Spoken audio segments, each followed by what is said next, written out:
আমরা দেখেছি যে দুর্নীতি দমন কমিশন বারবার বিসিবিতে গিয়েছে, সেখান থেকে তারা তদন্ত করেছে, তাদের কাছে একটা ২৬ পৃষ্ঠার একটা তদন্ত প্রতিবেদন, ২৬টা বিষয়ে তারা দুর্নীতির প্রমাণও পেয়েছে, সেটি ক্রিকেট বোর্ডের কাছেও নিশ্চয়ই আছে।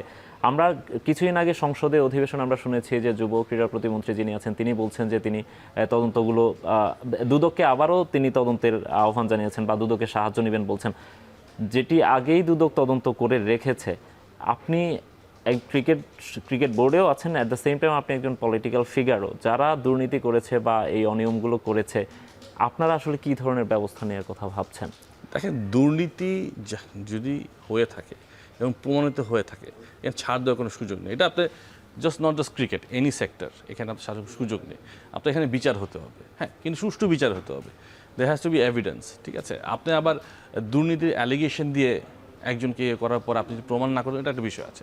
সো দুর্নীতি যদি প্রমাণিত হয়, যে রিপোর্ট থাকে, অবশ্যই এটা নিয়ে অ্যাকশন যেতে হবে। আমি মনে করি এখানে মনে হয় না কারোর কোনো দ্বিমত থাকবে। এটা জাস্ট আপনার ক্রিকেট খালি না, স্পোর্টস ইন জেনারেল, অন্যান্য যে কোনো ফেডারেশনে যদি হয়ে থাকে।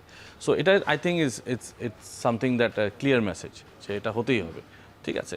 এবং ভবিষ্যতে এটাও চিন্তা করতে হবে যে আমরা এই দুর্নীতি কেমনে স্পোর্টস এই যেখানে আছে, এখানে স্পোর্টস যে ইকোসিস্টেমটা আছে, এখানে আমরা কেমন এটা রোধও করতে পারি ভবিষ্যতে গিয়ে, ঠিক আছে? সো এখানে আমাদের রেসপন্সিবল হতে হবে অ্যাট দ্য সেম টাইম। আর যেটা হয় যে আপনার অনেকটা আমি মনে করি বাংলাদেশের ধরেন এখন যে একটা পরিবেশ আছে, রাজনৈতিক পরিবেশ, একটা মুক্ত পরিবেশ আছে, এখানে মানুষের মধ্যে একটা চেঞ্জ আসছে, ঠিক আছে?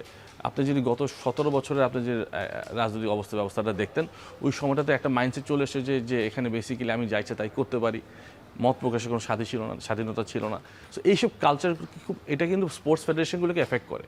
যখন আপনি দেখবেন কুক্ষিগত করার চেষ্টা করবেন, আপনি নির্বাচন করবেন না, ১০-১২ বছর ধরে ধরেন নির্বাচন হবে না, তারপর একটা মাইন্ডসেট হবে যে না, এখানে আমার যে অ্যাটেন্ডিং কোর্স আমরাই থাকবো, এই ধরনের মাইন্ডসেটটা রং। আপনি একটা মোটামুটি একটা ডেমোক্রেটিক মাইন্ডসেটে যদি আসেন যে না, ঠিক আছে না, আমার কাজ করতে হবে, আমি কাজ যদি না করি তাহলে হয়তো নেক্সট টাইম আমি নির্বাচিত হয়ে আসতে পারবো না, এই অ্যাকাউন্টেবিলিটি আপনার থাকতে হবে। আই থিঙ্ক এই জায়গাটাতে আমাদের আসতে হবে। কিন্তু যারা আমার প্রশ্ন হচ্ছে যারা এর আগে নষ্ট করে দিয়ে গেছে বা দুর্নীতি করে গেছে বা অনিয়ম করে গেছে, তাদের বিরুদ্ধে আপনাদের অ্যাকশনটা বেসিক্যালি কেমন হবে? না দেখেন, এখানে তো এটা একটা আইনি বিষয়। সো ইনভেস্টিগেশন হয়েছে, রিপোর্ট হয়েছে, এটার ভিত্তিতে আই থিঙ্ক কোনো না কোনো একটা প্রক্রিয়াতে কাজ হবেই, ঠিক আছে? এবং যেটা আপনি বললেন যে একটা জিনিস আমাদের মাননীয় ক্রীড়া প্রতিমন্ত্রী ক্লিয়ার করেছেন যে ইনভেস্টিগেশন ফার্দার হবে এবং একটা বিচার আওতা আনতেই হবে। সো আই থিঙ্ক এটা সামথিং দ্যাট আমরা হয়তো বা দেখবো, ঠিক আছে? কিন্তু এটা খালি আমি যদি ক্রিকেটের ক্ষেত্রে হলে আমি খালি বলছি না, এটা সর্বক্ষেত্রেই হবে।